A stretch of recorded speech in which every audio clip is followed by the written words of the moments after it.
First ranked match of the day, let's hope nothing goes wrong.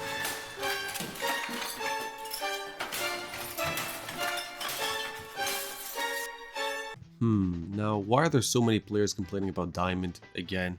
Just man up, get good, and stop complaining. It's not like Psyonix have overinflated the MMR of thousands of players, right? Right? It almost seems like Psyonix have hired your local bar hopper, put a blindfold on him, got him drunk, and told him, hey man, how can we really fuck with these jackasses in Rocket League? This new employee then begins the process of slowly but surely recommending terrible solutions to fixing the so-called ranking system. And voila, we are at the current state of affairs. Whether it's terrible decisions which have crammed half the player base into a sardine can, or allowing absolutely anyone, despite their actual skill level, into Diamond, it's become painfully obvious that the Diamond ranks have been an active war zone since 2020. So this time, I'll be your Diamond diplomat, and dive into these 3 short sections explaining the crisis. So let's try and see what the fuck has happened to Diamond. When you look at some of the competitive patch notes in more depth, you realize that Psyonix have slowly but surely crushed the mid-range ranks of Rocket League with just a few changes. One of these changes being this patch note in Season 3 of Free-to-Play. Now usually no one reads the patch notes because it's like the terms and conditions of a sketchy contract. You ignore all the details and sign on the dotted line.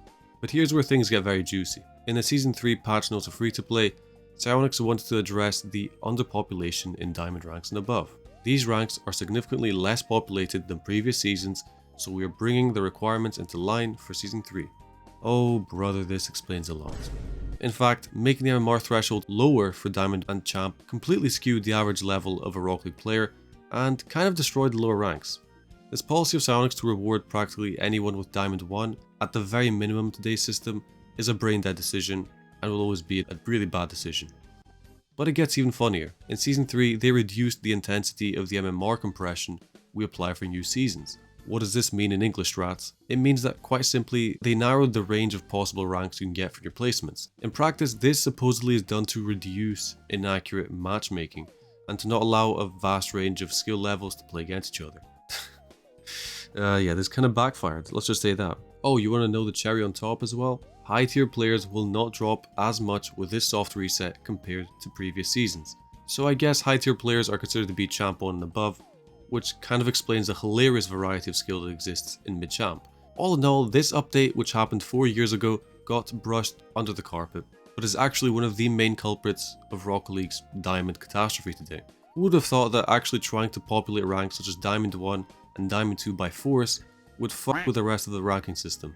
It almost seems like making a change to artificially push players into mid-diamond was not a good policy. This isn't Epic's fault, this wasn't Musty's fault, it was Psyonix's fault. The reason I say this is to make you understand that Psyonix has quite literally been running the competitive system with half a brain cell for over 4 years now. It's like walking into the milk aisle to buy milk, but for some reason, the supermarket has made a policy to combat milk shortages by literally flooding the entire aisle with milk. I don't know if this was necessarily a great example, but it's an example of how stupid it sounds to say, we are going to fight against the decent number of diamonds by flooding Diamond with terrible players that shouldn't actually be there. Yeah, that was pretty smart, wasn't it?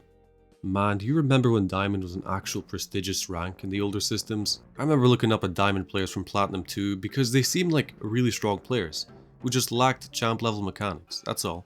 Fast forward to 2025, well, you'll find that 2v2s and 3v3s in Diamond is one of the most harrowing experiences anyone could ever experience in their life. It just seems like a barren wasteland of ideas, crushing anyone who isn't willing to resort to ball chasing and air dribbling for no reason. But there's so many problems that point us towards why Diamond players have this attitude towards ranked.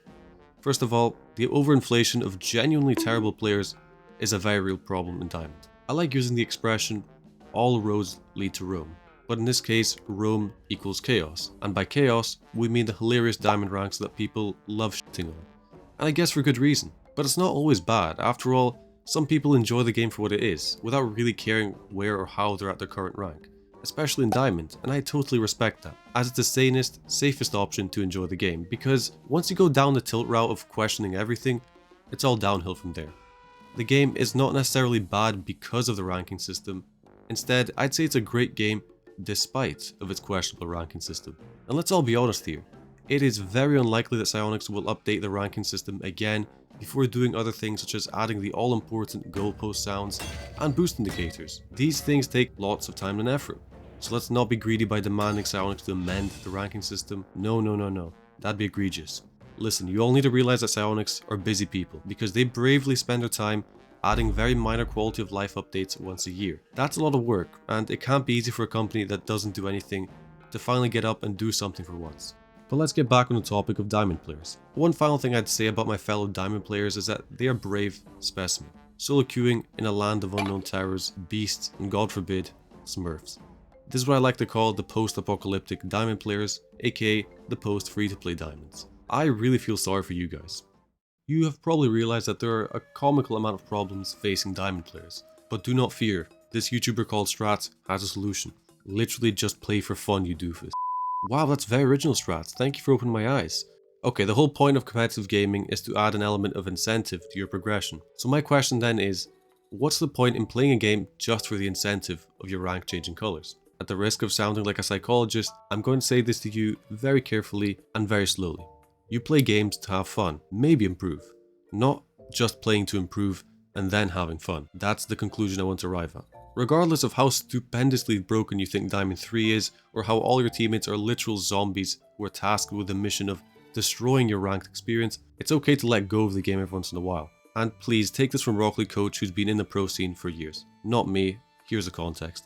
I had a short conversation with JC Hammer, a Rock League coach who I talked to a little bit about, and he gave me his thoughts on the rank system. When I asked whether he plays the game much anymore, he said, and I quote, "It's simply not fun to play when I get someone who should be silver 1/3 of the time or GC 1/10 of the time as a teammate or opponent. I'll get called a smurf and blow the other team out 5-0 before they can even forfeit. Or I've got a teammate so incompetent that they don't even know that they can hit the ball 4 feet in the air for a free goal." As much as that sounds like Bill Burr plays Rocket League, it's sadly the truth. Now this made me realize that no matter who you are, the game will feel frustrating at any level. And it doesn't help that there are just far too many inaccurately ranked players because of, like I showed before, certain patches that have pushed people into Diamond especially by force.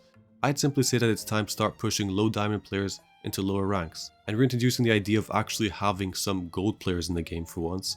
After all, the main problem that Diamond is suffering from is that Psyonix have been so bent on the idea of increasing the number of players in this range that the supposed beginner rank nowadays is Platinum 1.